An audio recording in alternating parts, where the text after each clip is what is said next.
only 4 action points have been affected because of the MLI provisions. And in the next slide, I would like to give you that confidence that what are the changes which are really coming from MLI. So MLI had in total 40 articles dealing with those 4 action points. So out of 15 action points, it is only the 4 action points which we are trying that there is a change in the existing DTAA. And as I said, now for those 4 action points, there are 50 or 40 points which we call it as an article which needs amendment. Now, MLI becomes effective, the change in the treaty becomes effective only when first India notifies that other country, the other country also notifies India. That's the first step. And the second step is India notifies this article and the other country also notifies this article. So both the country also wants to change their existing treaty and both the country also wish to change the existing treaty para. Then and then only the MLI will have an impact to the existing. So I think with this two-step matching concept, many countries have been successfully renegotiated their bilateral treaties and many countries have actually failed really renegotiating those. And take an example here. The article number 3, action plan 2 talks about transparent entities. I gave you an example of transparent entity. So transparent entity is an entity like a partnership where taxation happens not at the entity level, but it actually happens at the partners level. So whether to give a treaty benefit to transparent entity was one of a fundamental dispute which all the treaty countries had. To resolve that, action plan 2 had a solution, which that solution India was not comfortable with. So India said that whatever solution you have given in the MLI to tackle this point, we do not agree. So India themselves have rejected that. So even though for France would like to change transparent entity, but India has reserved this article. India-France treaty will get amended only when the matching concept happens. Transparent entity article will not get changed because India has reserved. Reserved means they do not wish to go ahead. So there is a mismatch from India side itself. So all the 93 countries with which India has a DTAA, whether that country wish to change it or not has no significance. This particular article will not get changed for sure. Now consider all others articles where India would like to change it. To take it as a dual resident entity, India wish to change it. Application of method for elimination, double taxation, India wish to change it. Principal purpose test and other, these are the minimum. So all countries had to accept it. They have accepted it. And the treaty has been amended to that effect. But take an example of dividend transfer. I have taken one slide. What is dividend transfer? India wants to apply this. Now it all depends whether the other country also wants to change this dividend concept. India wants to apply capital gain concepts, but it all depends whether the other country also wants to apply this capital gain concept. So it's a matching of treaty and matching of these articles. If those two answers in those two steps are yes, then only there is a change. And that is why one has to be very clear as to what exactly the impact of that MLI on that treaty and what is the impact of MLI on that treaty specific article. So these are the articles which which incorporated MLI and India's positions on those articles. You will see almost, except that transparent entity and mandatory arbitration, India has accepted all. So India wished to change, let's say 20 points out of 22 points to be effected through MLI. I think that should be a sufficient summary for us to understand from an India perspective. As I said, there are changes proposed in the P concepts through MLI, and India wants to change all those four concepts. So there is Article 12, Article 13, Article 13 the subpara, and Article 14. So there are four changes which are proposed in the P article. Now, even though take an example, India and France. So India has notified France, France has notified India. Step one done. But there is a possibility that India wants to change all those four concepts, but France wants to change none, or one of four, or two of four, or three of four.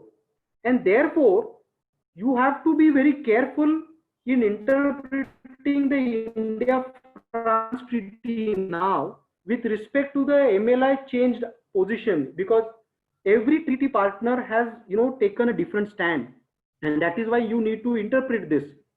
Similarly, dividend article, which I said, dividend article actually we can read only the para which is in bold. So effectively, we want to give a benefit to the non-resident to use the treaty in which there is a dividend article which gets amended by this additional language. So the existing treaty dividend article gets amended by this language which is given in the slide. So what is this language tries to say? That you will get the benefit of no taxation or reduced taxation in dividend only if you are holding the share for last 365 days and not otherwise. This is the wish which the entire world wanted to have. India agreed to it, and India said, yes, we would like to give the benefit of dividend reduced taxation only if you meet this 365 days criteria. Now, if you are making a dividend payment now, as I said, now dividend is taxable in the hands of the shareholder. The shareholder, when the company, when it is intending to make the payment to the non-resident shareholder, will have to withhold the tax. At the time of withholding the tax, you will have to check what is the country of that shareholder, whether the article of that particular country gets amended. If amended, whether what is the impact of this. So possibly one country there may not be an impact because they have not accepted this. So you will simply make the TDS at the rate of 20% given in the domestic tax, or for example 10% given in the DTAA, whichever is beneficial, you go ahead with 10%. However, in the other country, if they have India and that other country has implemented this MLI impact and they do not hold this 365 days concept, and because of which the treaty benefit is not applicable, old treaty benefit was applicable, amended treaty benefit is not applicable, therefore then you will withhold the tax at 20% and not at 10%. So please be careful to understand the impact when you are actually issuing 15 CBs, or even for that matter when the company is filing 15 CA. Similarly is the impact on the capital gains. So capital gains also, they have existing treaty will be added with these two new conditions, that the capital gain who gets the right of taxation and who gets the benefit of the existing tax treaty network. So India has decided to apply this 365 days threshold in the capital gain article. Also, there is a value threshold in few treaties which either allows the treaty benefit or denies that treaty benefit. You have to be very sure that when a non-resident shareholder transfers the shares of an Indian company and earlier treaty benefit was available, however the amended treaty benefit is not available, then you will have to withhold the tax as per the domestic tax law rates, whatever is right. The benefit of the treaty and the treaty benefits are sometimes very important. They either exempt the capital gain or reduce the taxation rights of the source country, that is the Indian country. So if the DTAA benefit itself is not applicable or available, the taxation which was hitherto exempt, for example, under the old provisions of the treaty, will now become taxable under the new provisions of the treaty. And that is why the person who is issuing 15 CB should be, completely updated with the revised treaty. And for that revised treaty, you'll have to look at the synthesized text. Synthesized text is not an amended text for those countries. You, after this session, possibly you can open the income tax website. You choose Japan, India-Japan treaty. Now you will see two treaties, original treaty as well as the amended treaty also. Do it for all countries where India has published synthesized text. You will have a ready-made changed treaty from the income tax itself. Be careful. It does not mean that since India has not published its synthesized text, it's not applicable. For few countries, even though the synthesized text has not been published, you'll have to read it yourself, and that's the catch. How do you, if you do not understand all action point 15, all the articles of the MLI, you'll have to literally prepare an amended treaty yourself before you really apply it. So please be careful. I would never say that international tax was easy earlier and now it has become complex. It was difficult earlier also, and remained difficult, or have become more complex now. And certainly I think one of the CCM made a mention that you should be very careful about your fees now. You cannot just issue the 15 CB with a petty fees, because the consequences are extremely dangerous, be it for you, be it for the client. So please be careful. Just to give you, some, after all this technical knowledge, some ready answers. So what I've done here is I've taken few countries. What are the deposit date? What are the entry into force? And I said in P there are 2-3 changes which is intended to be changed. And India has said that we would like to change all those 3-4 changes in all our 93 countries, DTAA. But now look at how the other countries are responded. Just to take a simple point, Australia has said we do not wish to change the dependent agent permanent establishment clause. But as far as the activity exemption clause, they have said yes, okay, we will go ahead with it.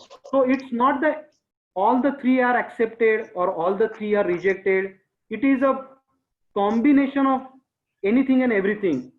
And that is why I'm saying, when a resident makes a payment to a non-resident permanent establishment in India, you'll have to really look at the nature of payment to that permanent establishment in India, whether the DAPE clause is applicable, whether the activity exemption clause is applicable, whether the contract splitting is applicable. What is contract splitting?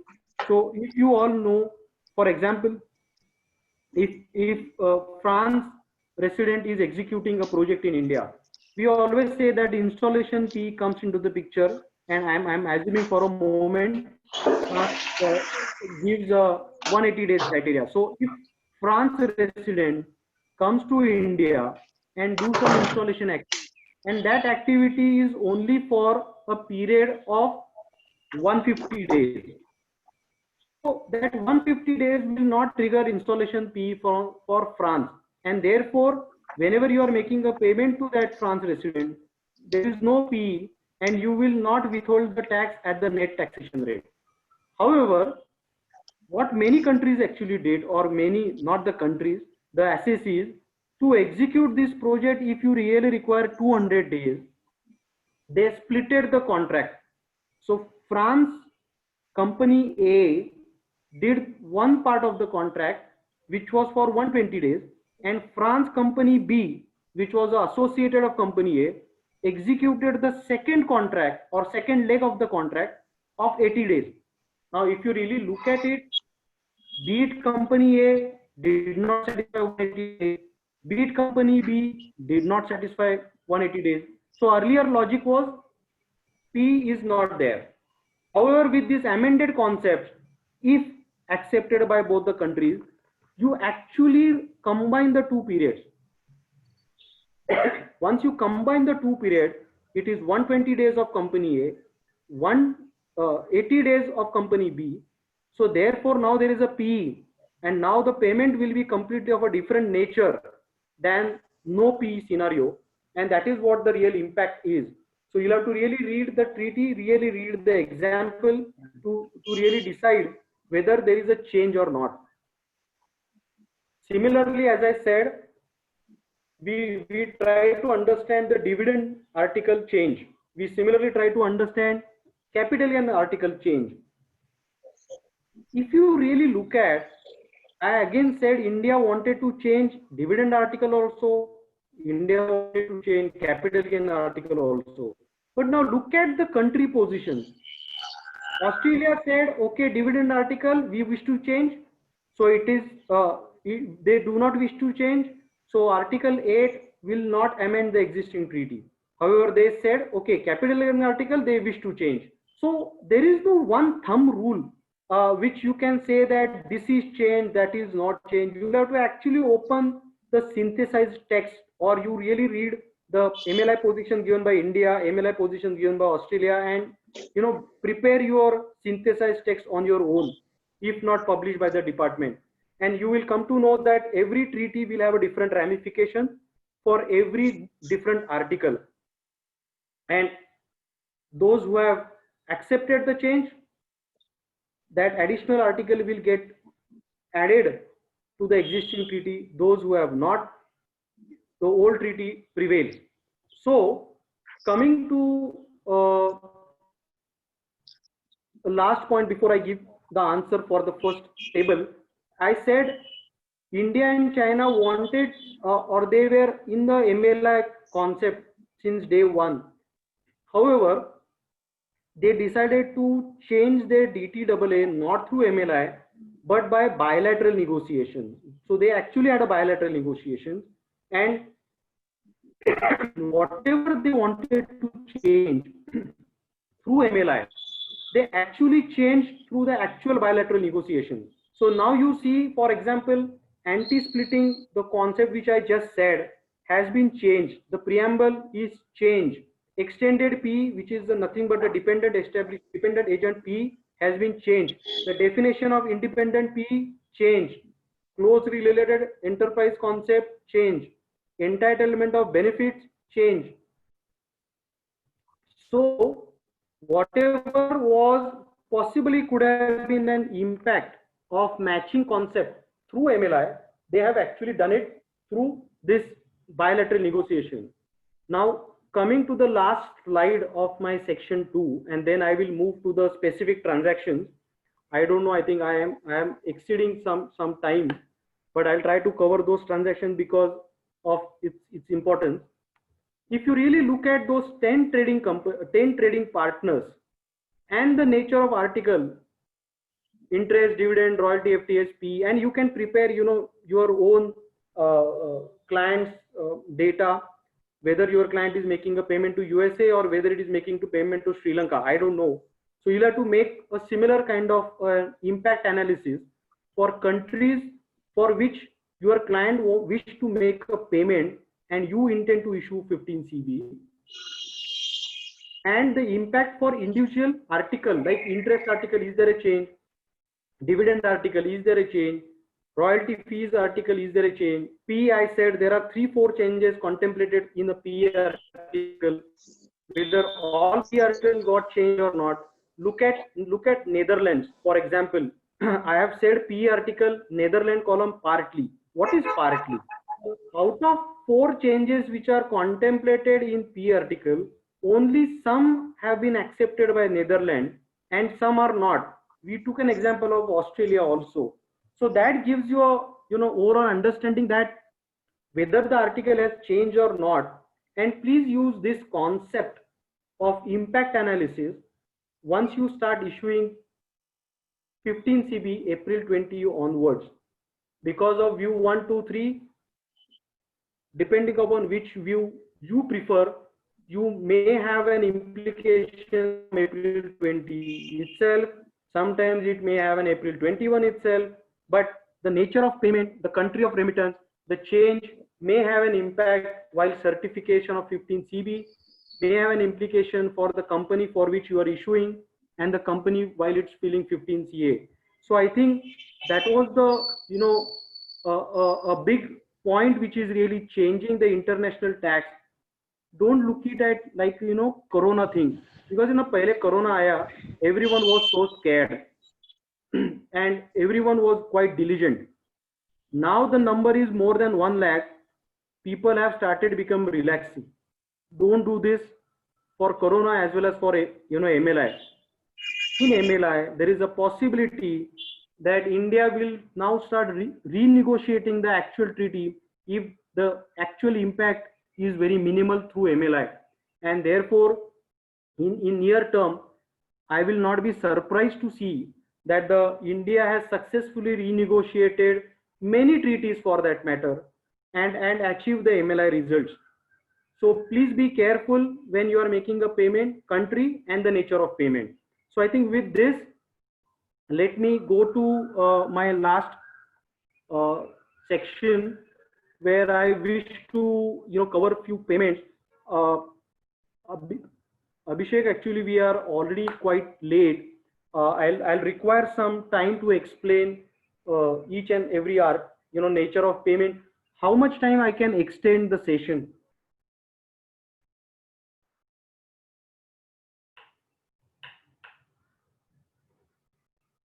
I think Abhishek has left. I don't know. So who? Anyone from Pune branch who can just give me how much I can really extend the session so that I can cover some important points of the nature of. Hello, sir. Yes, you can extend. No problem with that, because I think participants are enjoying your session, so they're not leaving. Okay. Either they are enjoying or they are confused or they are frightened. I take it. Yeah, something is there, so no one is.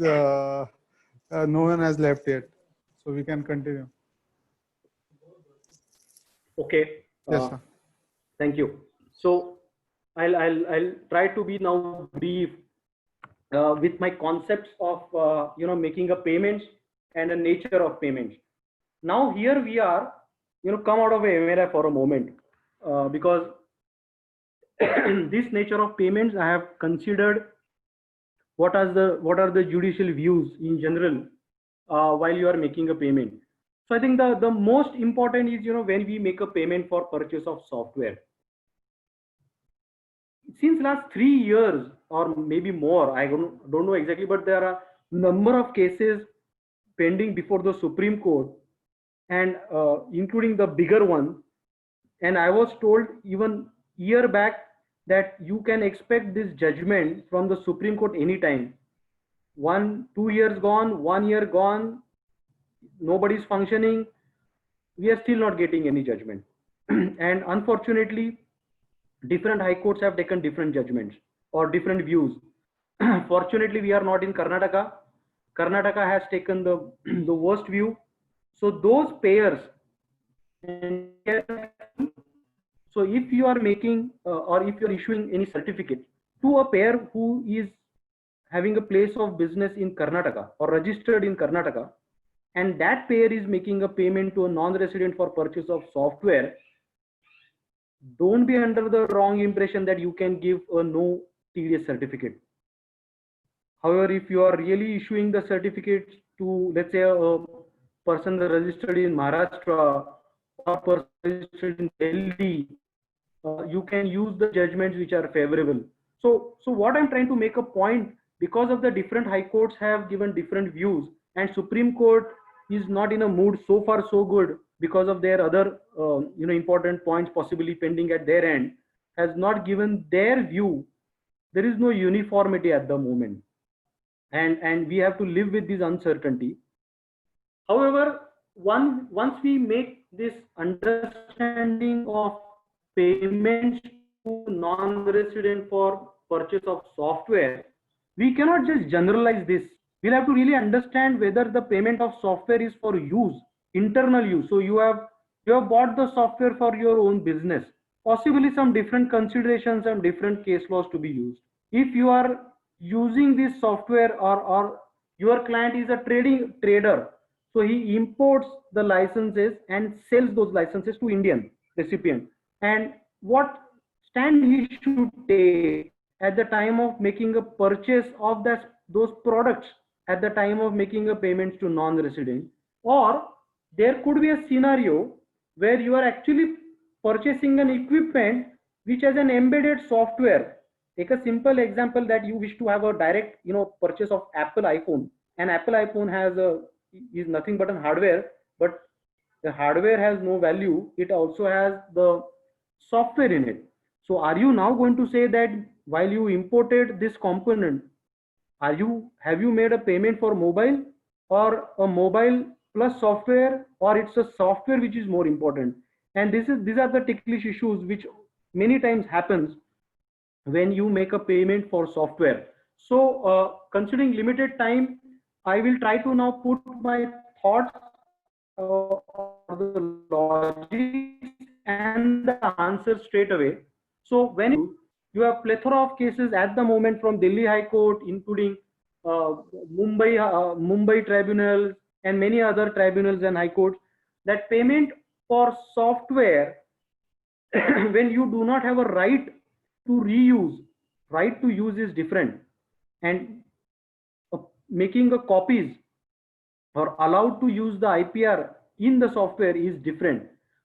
And for that, not only you should have a logic of Income Tax Act section 916, but you should also have a logic of IPR laws in India, and for example section 13 and 14 of Indian Copyright Act. Unless you have that, sometimes we get overboarded with the logics of Income Tax Act and we forget the Parent Act. And for IPR laws, income tax definition is definitely there, but how the IPRs are exploited, you have to go to the respective IPR law, be it Designs Act, be it Copyright Act, be it Patents Act. So a conjoint reading of the definition given in the DTAA, in the Income Tax Act, with retrospective amendments, with the IPR laws, the present stand as of now, and I have just given some illustrative cases, so these are not the only cases. The predominant view is it is not liable for tax, it is merely a copyrighted article which you have bought and not the copyright itself. However, as I said, if you are unlucky and registered in Karnataka, you have no option but to follow the judgments in Karnataka, and so far so good, they have been consistently saying it is royalty, and that is why this entire matter is now pending before the Supreme Court. Till the time, you can continue to take the beneficial view, be it because of the ITIT judgments or the judgments of the Delhi High Court and many other courts for that matter. When it comes to trading purposes, as I said, if your client is a trader and making a payment for purchase of product which he intends to resell in India, there is a good judgment of Vinza Solutions, Bhadas High Court, which is bang on this particular aspect, which is in favor of the SEC, which says that when you are a trader, you are simply buying a copyrighted product and selling a copyrighted product. You do not have any copyright in the product, and that is why this is not royalty. Therefore, no TDS should take place. Again, sorry, Karnataka residents, Karnataka judgments are applicable. They say even for trader also, sometimes I don't understand the law, but this is how it is.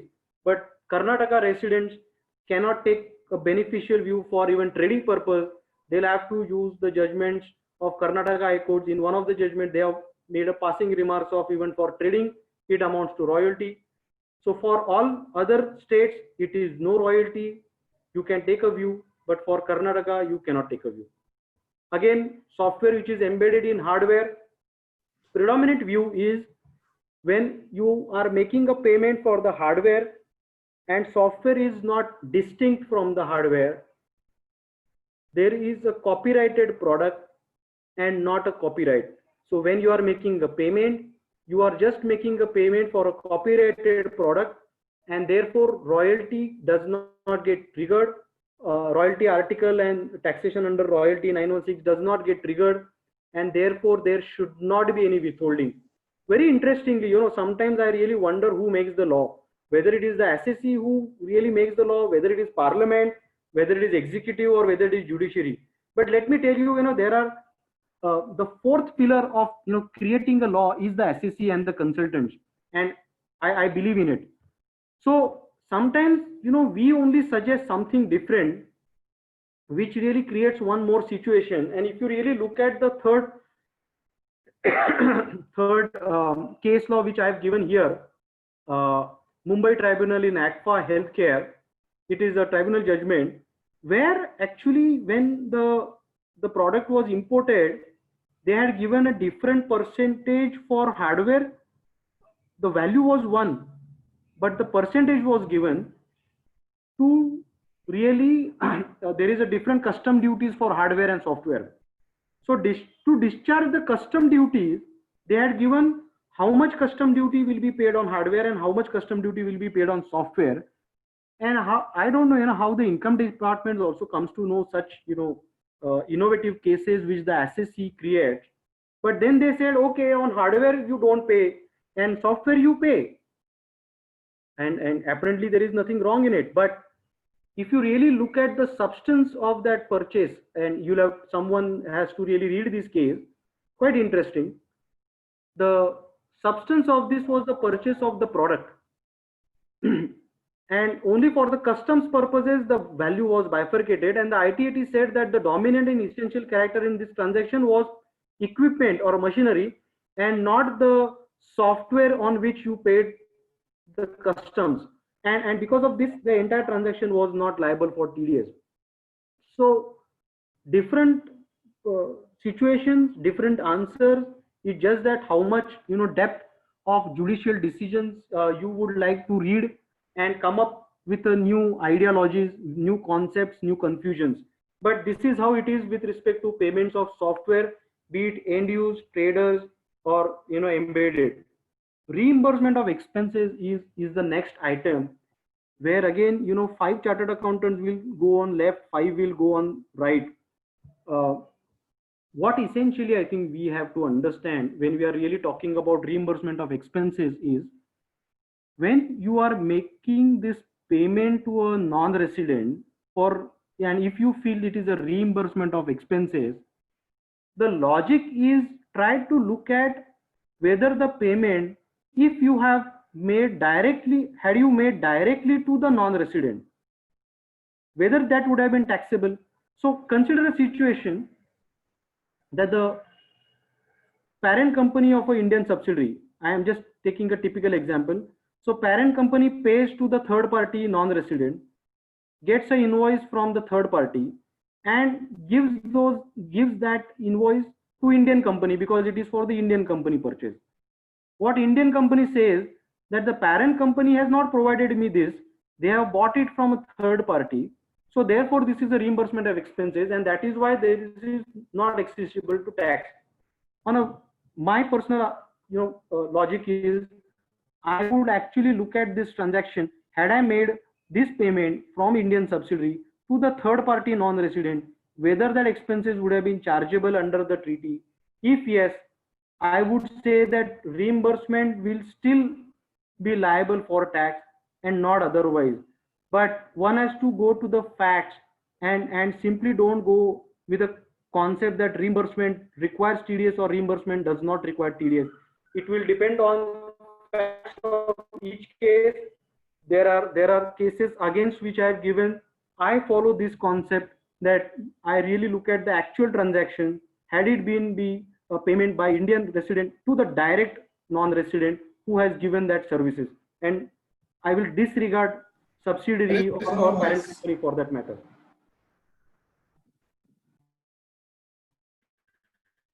Export commission is third item, which is was quite a settled law because judgment with that circular. The circular was withdrawn, and now we are really in a situation that whether by withdrawal of circular, export commission, in the sense that whenever any Indian company wants to export goods and they have appointed export commission agent in that third non-resident jurisdiction, and he gives the services as a commission agent.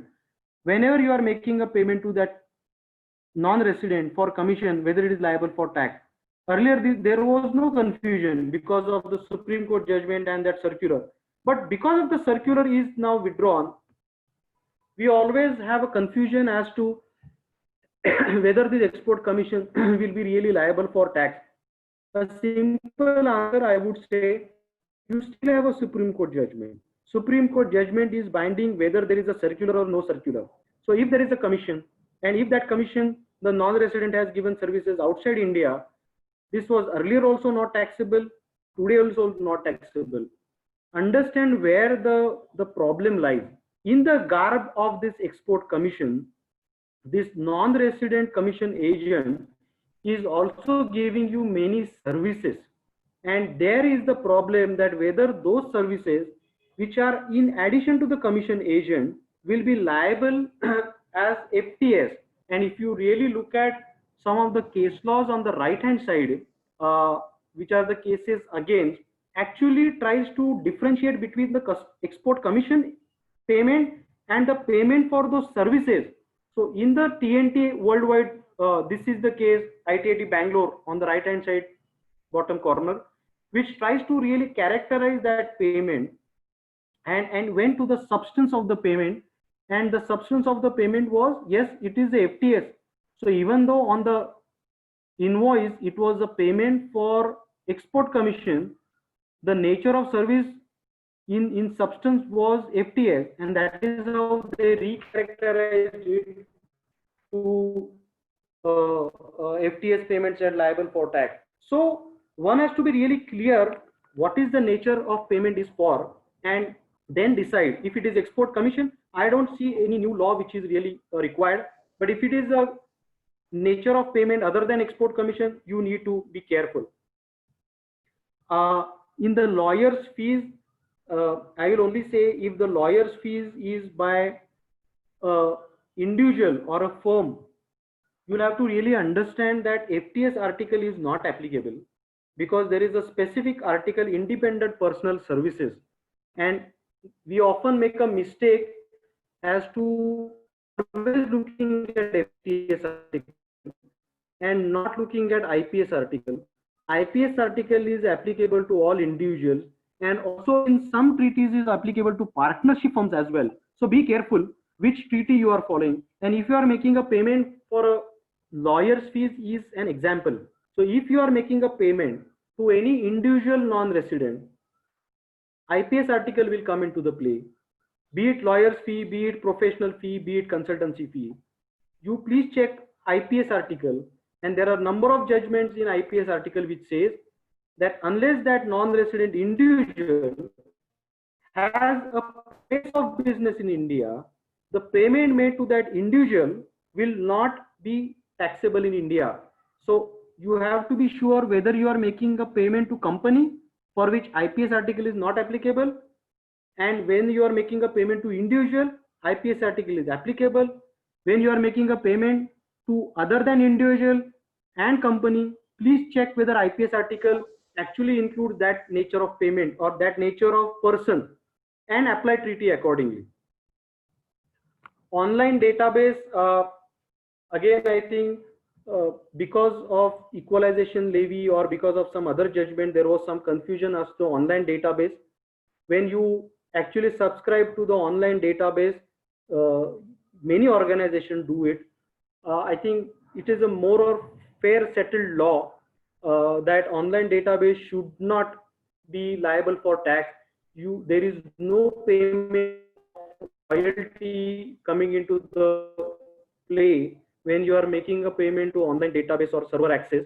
You may just go through some of the case laws which I have cited and then decide a finality when you are issuing 15 CB. But by and large, I think the view is when you are making a payment, it does not amount to royalty.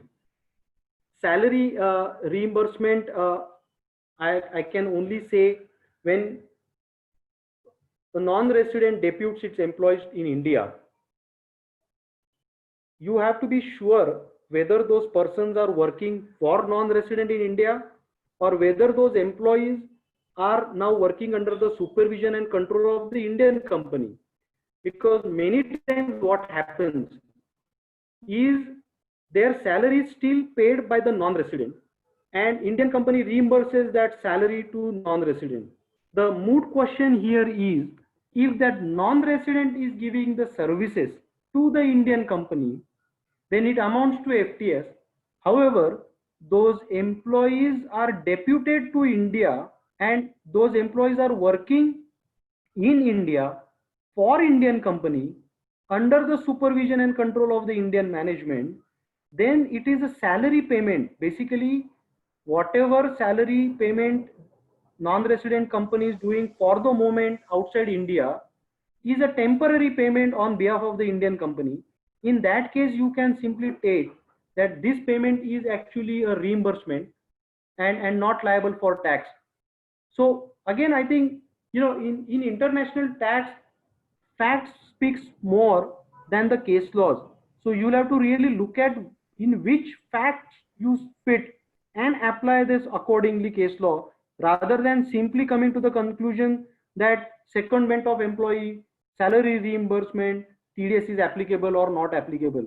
So I think it's a catch where one has to be little careful while analyzing the payment and determining the 15 CB repercussions. Online advertisement is a new creature. I thought this is settled by an unilateral amendment into the Finance Act 2016 by paying an equalization levy. But as if that was not enough, now we have explanation 3A added by Finance Act 2020, applicable from April 20 onwards.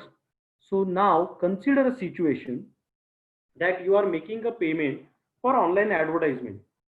I think the law or the concept has been fairly settled that for online advertisement we have since last 3-4 years, since Finance Act 2016, we are paying 6% equalization levy and getting out of it.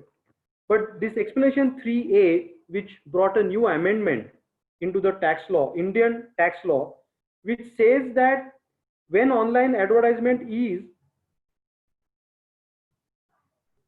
for where the online advertisement targets customers in India. Take a simple example. Now you have a World Cup. I wish that we have a World Cup soon.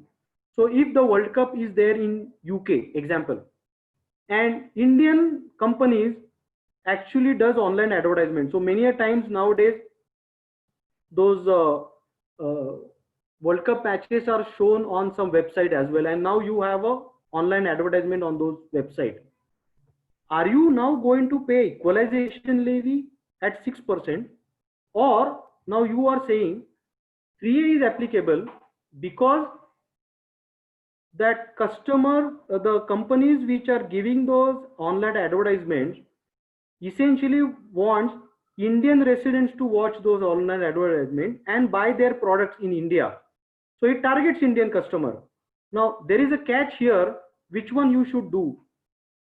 For the paucity of time, let me share my view. I would still go ahead with equalization levy for the moment, because equalization levy is a separate enactment. You pay equalization levy. The moment you pay equalization levy, that income is exempt under Income Tax Act under section 1050.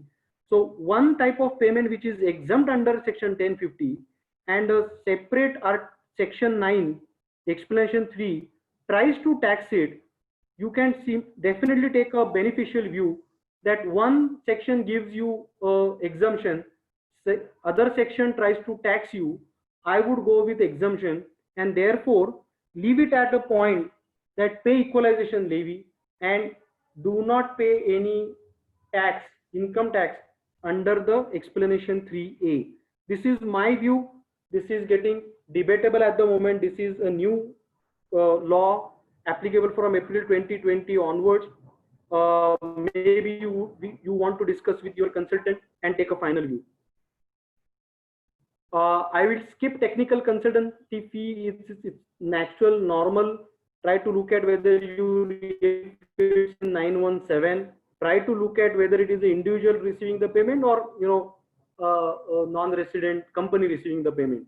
Dividend payment, definitely from April 20 onwards. As everyone know, now dividend is taxable in the hands of the payer, hands of the recipient. So here, one has to be very sure whether first, what is the treaty rate? And I think we have spent a lot of time in MLI as well. And we also understood 37 BC does not include payment of dividend at the moment. So the requirement of PAN is still there. MLI impact may or may not be there. And because of this, you please be careful, because if as per the act, in the Finance Act schedule, they have given when you make a payment to non-resident individual, the withholding tax rate is 20%. When you make a payment to non-resident, not non-individual, for example company, still the withholding tax rate is 20%.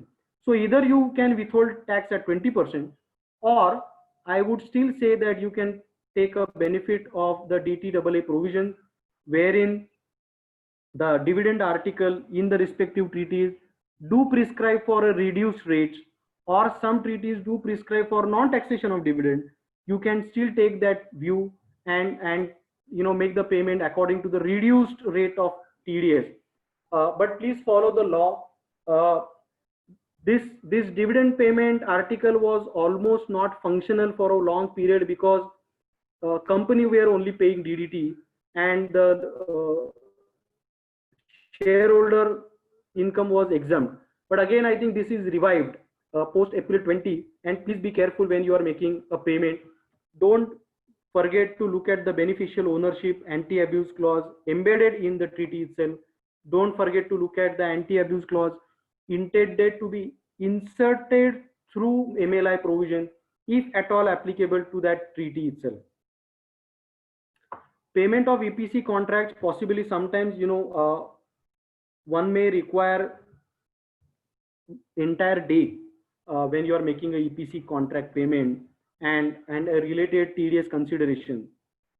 What I would say here, EPC contract is essentially, many a time offshore supplies, offshore services, onshore supplies, onshore services. Don't lose a reference to this important Supreme Court case laws in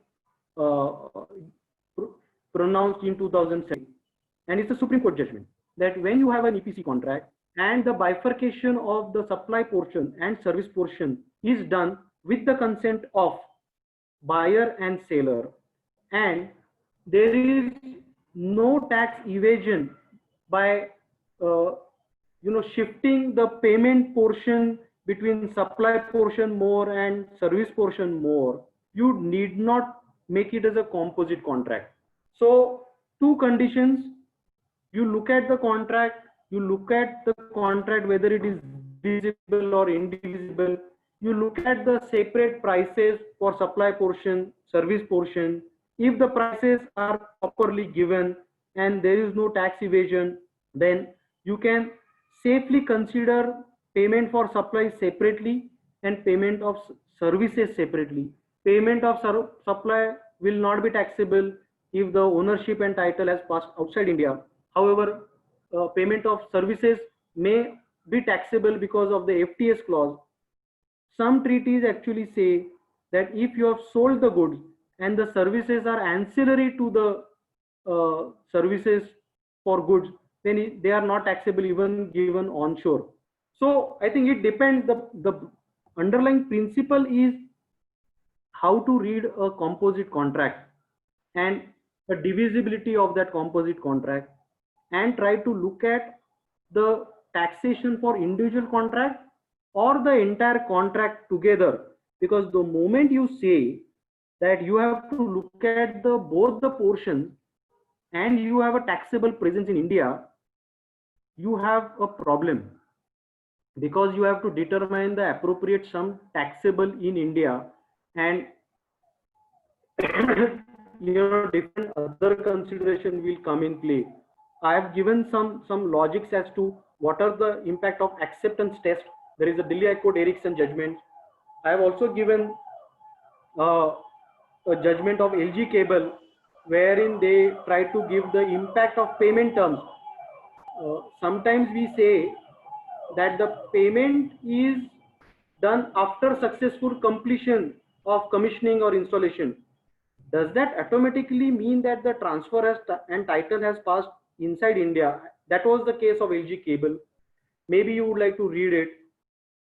Sum and substance, as I said, you will have to bifurcate between a contract which is divisible, indivisible, a genuinity of the contract, read the contract substance, uh, give appropriate importance to the acceptance test, give appropriate importance to the transfer of title and ownership, give appropriate importance to payment terms, and a conjoint reading will only give you this particular uh, finality. Here, I may just share my personal view. So far, so good. I have not issued any 15 CB for EPC contract. And you'll have to understand that EPC contract, it is the taxation of a non-resident. A payer, it is for difficult for a payer to decide the portion of taxability for the pay, if at all there is a income chargeable to tax. So therefore, we always prefer a 197 in case of a payments to EPC contracts or payments to, so let's say Indian company buys goods and also gives installation contracts to the non-resident. So the first bifurcation you have to make is whether payment is for an entirety of contract or only service portion taxable in India. Assuming for a moment that service portion is taxable in India and supply portion is not taxable in India, and if they have a PE in India, for example, the real question is how are you going to make the TDS at the time of making? If you are making a payment of, let's say, 1 crore for installation services, are you going to withhold the tax on 1 crore or only the income embedded in that 1 crore at the appropriate rate? Because on 1 crore, if you apply 40%, it's a 40 lakhs. And if instead of that, the non-resident approaches the tax officer through 197 route, he can explain the profitability, projected profitability, get a withholding tax certificate. And let me tell you, in all the cases where we have applied 197, we have received the certificate of 8% TDS rate, of 6% TDS rate, 10% TDS rate. And income tax department has now made everything online. So you apply online, they give you online. Of course, this process has started very recently, but we have a very good experience of all the tax officer, be it Pune, be it Mumbai. They are quite vocal. They review entire agreement, and therefore the non-resident should apply for 197 certificate is my personal recommendation, instead of the resident person taking some stand which can be very difficult later on to justify. And please mind well that when you are extremely conservative resident payer and you say on an installation fee of 1 crore payment, I will withhold 40% tax rate, you will have some commercial dispute getting created, because there cannot be a tax at of 40 lakh payment of 1 crore. I don't know who will earn a super profit like this. So one has to be really careful. Go to the tax officer through 97 route for this particular payment. Interest on overdue, I think what I mean is interest is defined under Income Tax Act. Interest is also defined under DTAA. I said in the beginning that whenever any term is not defined in the DTAA, you can have a recourse to the domestic tax law. However, when the term is defined in the DTAA, you did not go to the domestic tax law. So even if the domestic tax law expands the definition of interest, you can still interpret the interest as per the provisions of the DTAA. And this is a classical point here, that payment is being made for interest on overdue bills, whether those overdue bills, the payment of interest takes a characterization of interest as per Income Tax Act? The answer is yes. But whether it takes the characterization of interest as per the DTAA, the answer is mostly no. And that is why if you really read the respective DTAA, you may come up with the answer of nil withholding, and accordingly issue 15 CB, and the client can take a 15 CA ahead. So please be careful. I have given the judgments in favor, against, why there is a confusion, what is the law here, and what is the logic here. Cost sharing arrangement similar to reimbursement.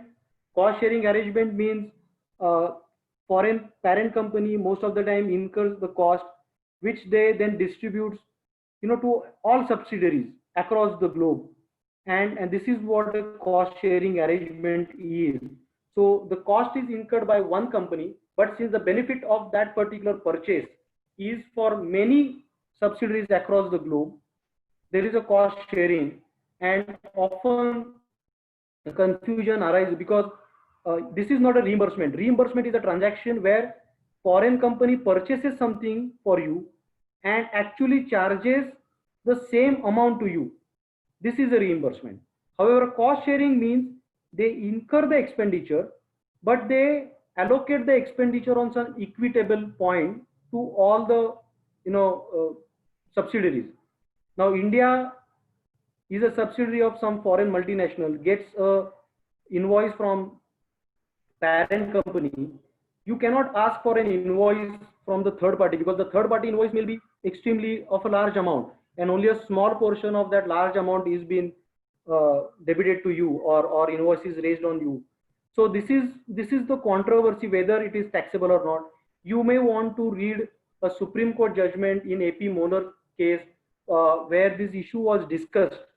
However, you will have to distinguish the facts of AP Moller case with the facts of what you are having possibly, and take an appropriate view. So don't just go with a cost sharing arrangement and taxability. One word of caution: the concept of cost sharing arrangement and cost contribution arrangement is completely different, and one has to keep in mind the difference between CSA and CCA. CCA is a parent company developing an intangible property, the benefit of which is used by every subsidiary, or let's say the number of subsidiaries, and that is why the cost of intangible generation is shared by the subsidiaries. And there is a problem that this is a cost contribution, because you contributed to the cost, but you are also getting the benefit of that intangible property. This is one of the point which is tackled by action point 10 to 8 to 10. Please try to review it. So don't get jumbled with CSA and CCA. That was the only point which I wanted to make. FTS, make available, I think I'm exceeding like mad, but just 5 minutes. We may not be able to take question answer. Sorry for this extension of time. But FTS is one where either everyone has understood it or everybody has misunderstood it. And why I'm saying it, because FTS actually reduces the scope of make available, reduces the scope of FTS. And if one wants to really understand what is make available, you can actually, instead of judicial decisions, you can actually read the India USA memorandum, technical explanation, which is binding on definitely India USA. But I have also given the case laws which actually says that those interpretations under India USA can also be used in other treaties where the make available concepts are used.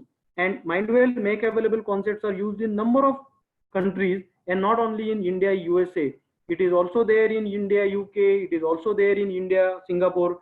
So make available in concept is making available the knowledge so that you can utilize to generate income subsequently. Now, FTS is simply receipt of service, and make available means making the knowledge available to the Indian payer so that he can use it later, not only apply, he can use it for income generation. So one should read this India technical explanation, India USA technical explanation. Of course, many case laws have tried to differentiate between FTS and make available, and have given the make available benefit to many situations for that matter. But please read it wisely and issue 15 CB accordingly. I think this last slide, no human element. Like what I said, FTS, you'll have to check it whether it is a make available or a no make available. Similarly, FTS, there is one angle as to whether the payment which you are making to a non-resident, is it a standard service without any human intervention? Because sometimes you send samples for testing. I am just giving an example, and the test results are just given to you. If your make available concept is there, it just goes out from that concept itself. It is not taxable.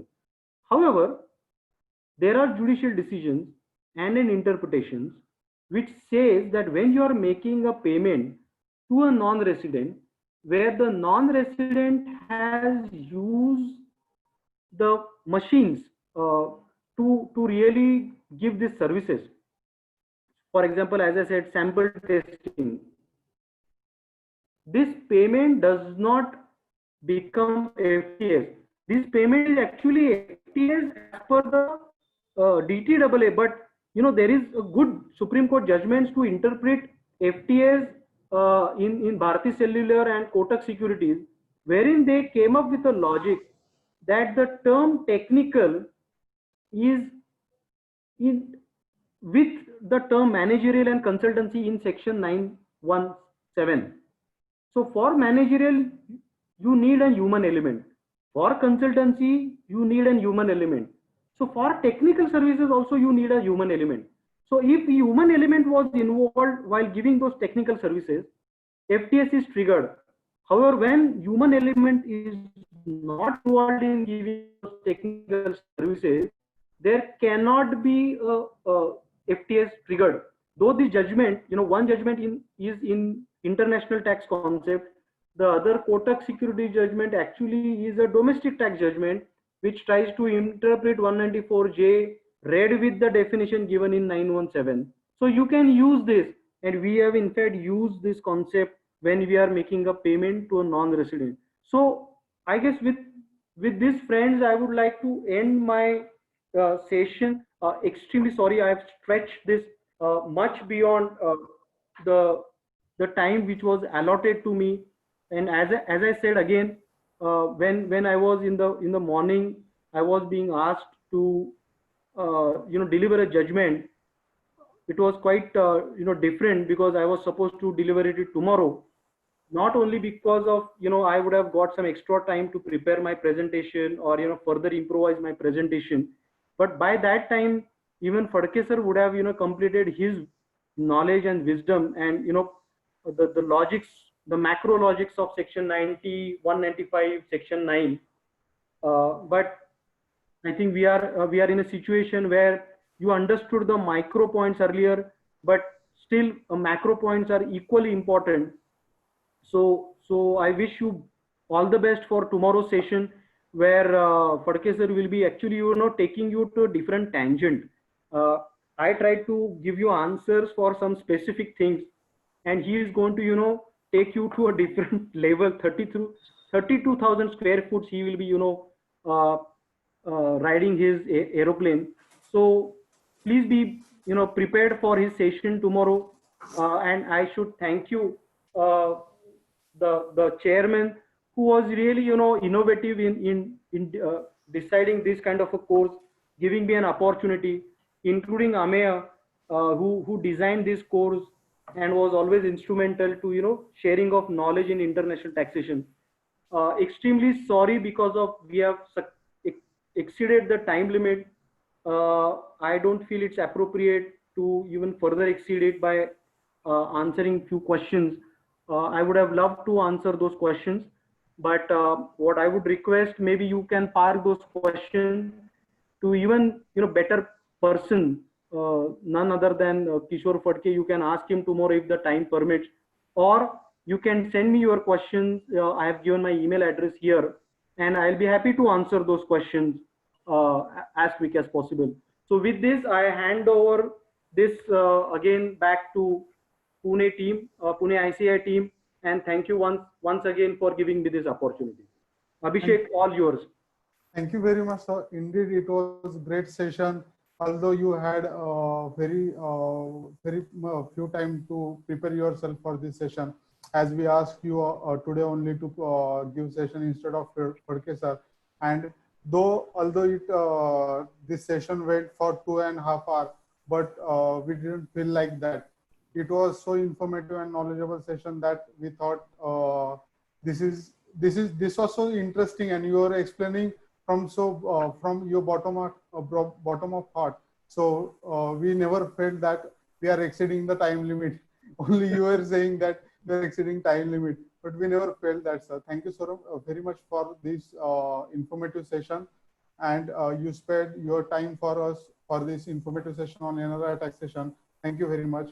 I also extend our sincere thanks on behalf of Pune ICI to Hegde sir and Chitray sir, CCM, for opening remarks and introducing topic in such a great way. In their busy schedule, they took time for this session and give opening remarks. So thank you, everyone. And behind every successful seminar, there is a team of ICI, Pune Taxation Committee and other team, Abhishek Dhamne sir, Kashinath Patel sir. We thank on behalf of all members to them for conducting such nice sessions and giving us such good faculties. So we learn from them everything, their experience of last 15 to 20 years. We learn their practical exposure, their study, their hard work. Thank you, everyone, on behalf of Pune ICI. Thank you. Thank you. Bye-bye.